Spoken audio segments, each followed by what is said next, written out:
Next हमारी प्रमेय है थेल्स प्रमेय, या इसको आधारभूत समानुपातिकता प्रमेय के नाम से भी जानते हैं। यहाँ समानुपातिकता की जगह कई बार अनुपातिकता भी लिखा होता है। अनुपातिकता, तो इसे थेल्स या आधारभूत अनुपातिकता या समानुपातिकता प्रमेय कहते हैं, जिसका वाक्य ये है कि किसी त्रिभुज की एक भुजा के समांतर अन्य दो भुजाओं को भिन्न भिन्न बिंदुओं पर प्रतिच्छेद करने के लिए एक रेखा खींची जाए तो अन्य दो भुजाएं एक ही अनुपात में विभाजित होंगी। अगर किसी त्रिभुज में एक भुजा के समांतर रेखा बनाएंगे तो वह अन्य दो भुजाओं को समान अनुपात में विभाजित करती है। यानी इस वाक्य को आप ऐसे भी लिख सकते हैं कि किसी त्रिभुज की एक भुजा के समांतर खींची गई रेखा अन्य दो भुजाओं को समान अनुपात में विभाजित करती है। अगर हम एक त्रिभुज बना लें और उसमें एक भुजा के समांतर रेखा बना दें, एक त्रिभुज बना करके इस वाक्य के अनुसार एक त्रिभुज बन गया। ये मान लो तुम्हारा त्रिभुज हो गया ए बी सी, जिसमें ए बी सी के समांतर बी सी के समांतर हम एक रेखा बनाते हैं जो इसको बिंदु डी और ई पर प्रतिच्छेद करती है। ये वाक्य के अनुसार है कि एक त्रिभुज जिसमें एक भुजा के समांतर रेखा, ये दोनों भुजाएं आपस में समांतर होगी। तो अब हमें क्या करना है, ये बताना है कि ए डी और डी बी जो है और ए ई और ई सी इन दोनों का अनुपात है वो बराबर है। ए डी और डी बी का अनुपात ए ई और ई सी के अनुपात के बराबर आएगा। यही आधारभूत अनुपातिकता प्रमेय है। तो देखो इसको हम सिद्ध क्या करेंगे। वाक्य के अनुसार हमने चित्र बना लिया। अब देखते हैं इसमें दिया क्या है। तो ये सेंटेंस हम लिखेंगे, दिया है, जो हमने डायग्राम बनाया उसके अनुसार कुछ लिख देंगे। दिया है कि त्रिभुज ए बी सी में भुजा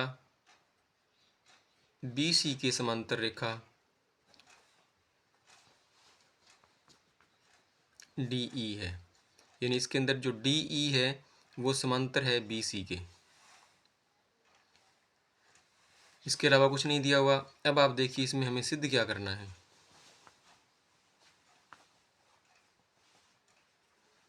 सिद्ध हमें ये करना है कि ए डी और डी बी का जो अनुपात बनेगा वो ए ई और ई सी के अनुपात के बराबर होना चाहिए। ए डी और डी बी का अनुपात ए ई और ई सी के अनुपात के बराबर आएगा। तो इसके लिए हमें इसमें कुछ रचना करनी पड़ेगी। हम करेंगे इसके अंदर क्या, वो देखो हम यहाँ पर त्रिभुजों का क्षेत्रफल निकालेंगे।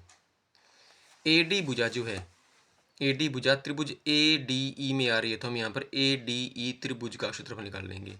ए ई भुजा आ रही है ए ई डी में, तो त्रिभुज ए ई डी का क्षेत्रफल निकाल लेंगे। बी डी भुजा जो है ये आएगी यहाँ पर, तो इसके लिए हम क्या करेंगे, एक यहाँ पर त्रिभुज बना लेंगे बी डी ई। तो त्रिभुज बी डी ई का क्षेत्रफल निकाल लेंगे। और इधर से जो भुजा आएगी ई सी वो आएगी त्रिभुज बी सी ई में, तो इसका भी क्षेत्रफल निकाल लेंगे। और बाद में जब इनका अनुपात निकाल देंगे तो इनकी ऊंचाई बराबर होगी, वो कट जाएगी, तो बाकी का हमारे पास यही भाग बचेगा। तो रचना में हम क्या करेंगे,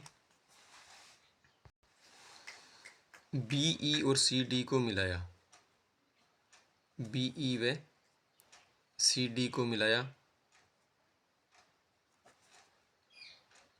तथा डी से हम बना देंगे एक यहाँ पर लंब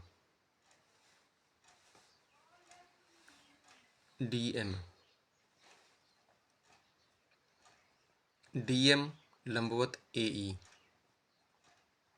तथा ई से बना देते हैं ई एन, ये भुजा भी इसके ऊपर लंबवत है, ई एन लंबवत ए डी। तो ये हमारी इसके अंदर रचना हो गई। अब हम क्षेत्रफल निकाल लेंगे त्रिभुज ए डी अनुपात जो है त्रिभुज ए डी ई में आएगा, और ए ई भुजा जो है वो आएगी त्रिभुज ए ई डी में। तो हम इन दोनों का अनुपात निकाल लेंगे। हमें अनुपात निकालना है कि ए डी बटा डी बी का जो है अनुपात वो ए ई बटा ई सी के बराबर आएगा। तो ए डी भुजा जो है वो त्रिभुज ए डी ई में है, तो सबसे पहले हम त्रिभुज ए डी ई का क्षेत्रफल ज्ञात करते हैं। त्रिभुज ए डी ई का क्षेत्रफल, एक सामान्य त्रिभुज का क्षेत्रफल जो होता है 1/2 गुणा आधार गुणा ऊंचाई होता है। तो यहाँ पर एरिया ऑफ ए डी ई 1/2 गुणा ए डी ई के लिए हमारे पास में आधार तो बनेगा ए डी और ऊंचाई इसकी बनेगी ई एन, क्योंकि ए डी के लंबवत लाइन ई एन है, तो ए डी आधार और ई एन जो है इसकी ऊंचाई हो जाएगी ए डी गुणा ई एन। इसी प्रकार से हम त्रिभुज ए ई डी का निकालते हैं क्षेत्रफल, area of A E D 1/2 गुणा इसके लिए ए ई डी के लिए आधार तो हमारा बनेगा ए ई, ऊंचाई इसकी बन जाएगी डी एम, तो ए ई गुणा डी एम। अब देखो ये दोनों त्रिभुज जो है ना ए डी ई और ए ई डी दोनों एक ही त्रिभुज है, केवल नाम बदला गया है। इधर से देखें तो ए डी ई, इधर से ए ई डी, तो इन दोनों का क्षेत्रफल बराबर है। और इसके अलावा अब हम निकालते हैं इस त्रिभुज बी डी सी का क्षेत्रफल, त्रिभुज बी डी सी का क्षेत्रफल। तो 1/2 गुणा आधार गुणा ऊंचाई, आधार कितना होगा इसके लिए बी डी ई के लिए, बी डी बन जाएगा ये डी बी गुणा, और इसके लिए ऊंचाई जो है वो बनेगी त्रिभुज डी बी ई का क्षेत्रफल 1/2 गुणा बी डी आधार हो गया, ये त्रिभुज देखो यहाँ तक जाएगा बी डी ई, तो इसकी ऊंचाई ये बनेगी ई एन, यानी कि area of B D E equal to 1/2 गुणा डी बी गुणा ई एन। इसी प्रकार से हम इस त्रिभुज का क्षेत्रफल निकालते हैं सी ई डी का, area of C E D, तो 1/2 गुणा आधार तो इसका हम ये लेंगे सी ई, ऊंचाई जो है देखो सी ई डी त्रिभुज यहाँ खत्म हो रहा है कि, तो ये सी ई लाइन जो है इससे ऊंचाई क्या बनेगी, ये हो जाएगी इसकी डी एम, गुणा में आ जाएगा इसके डी एम।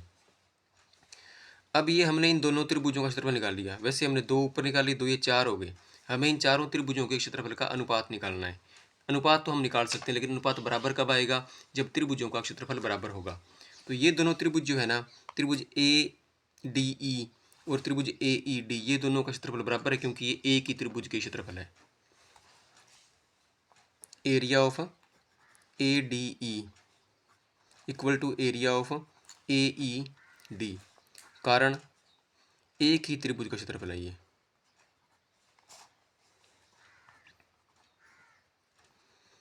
एक ही त्रिभुज का क्षेत्रफल है, ये हमारी होगी समीकरण नंबर 1।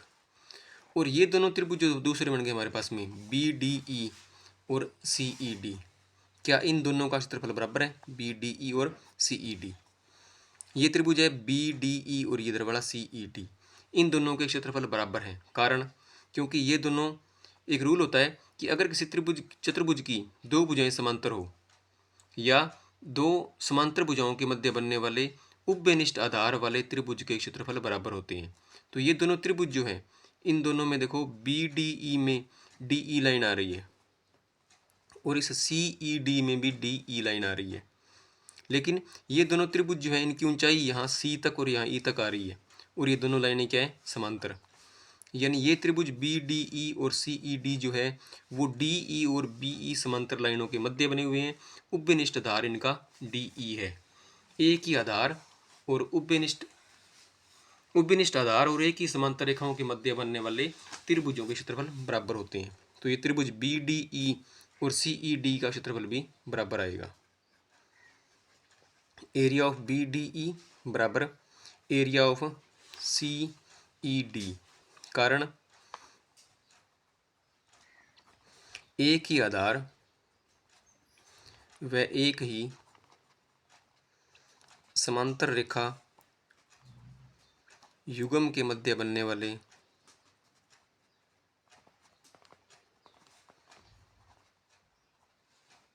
त्रिभुजों का क्षेत्रफल बराबर होता है। ये हमारी बन गई समीकरण नंबर 2। तो अब हम समीकरण 1 व 2 से अनुपात निकालते हैं।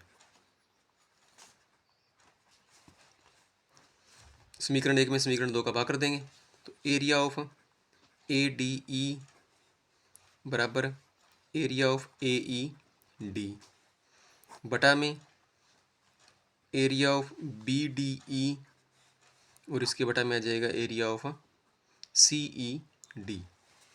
अब जो हमने पहले निकाले क्षेत्रफल वो यहाँ लिख देंगे। ए डी ई का क्षेत्रफल तो हमारे पास में है 1/2 गुणा ए डी गुणा ई एन, और बी डी ई का है 1/2 गुणा डी बी गुणा ई एन। ए ई डी का क्षेत्रफल जो है 1/2 गुणा ए ई गुणा डी एम, और सी ई डी का क्षेत्रफल जो है 1/2 गुणा सी ई गुणा डी एम। अब इनमें कुछ भाग कट जाएंगे, 1/2 से 1/2 कट जाएगा दोनों साइडों में, ई एन से ई एन, डी एम से डी एम कट गया। तो अब हमारे पास देखो बचा क्या, ए डी बटा डी बी बराबर ए ई बटा ई सी।